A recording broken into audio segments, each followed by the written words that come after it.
ದೇಶಕ್ಕೆ ಯೋಧ ನಾಡಿಗೆ ರೈತ ಬಾಳಿಗೆ ಗುರು ಒಬ್ಬ ತಾನೆ ಅಕ್ಷರ ಕಲಿಸೋ ಅಜ್ಞಾನ ಅಳಿಸೋ ಅವನೂನು ಅನ್ನದಾತಾನೆ ತಪ್ಪು ಸರಿಯ ತಿದ್ದಿ ತಿಳಿ ಹೇಳಿ ಸಮಬುದ್ಧಿ ನಮ್ಮ ಚಿತ್ತ ಶುದ್ಧಿಯಾಗೋ ಹಾದಿ ಎಷ್ಟೇ ದೂರ ಹೋದ್ರೂ ಮರಿಬೇಡ ನಿನ್ನ ಬೇರು ನಿನ್ನ ಸಾಧನೆಗೆಲ್ಲ ಇದುವೇ ಆದಿ ಪಾಠಶಾಲಾ ಪಾಠಶಾಲಾ ಪಾಠಶಾಲಾ ಪಾಠಶಾಲಾ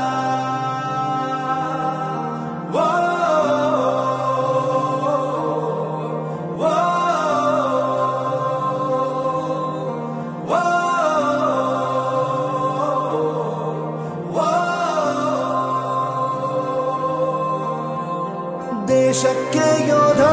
ನಾಡಿಗೆ ರೈತ ಬಾಳಿಗೆ ಗುರು ಒಬ್ಬ ತಾನೆ ಅಕ್ಷರ ಕಲಿಸೋ ಜ್ಞಾನ ಅಳಿಸೋ ಅವನೂನು ಅನ್ನದಾತಾನೆ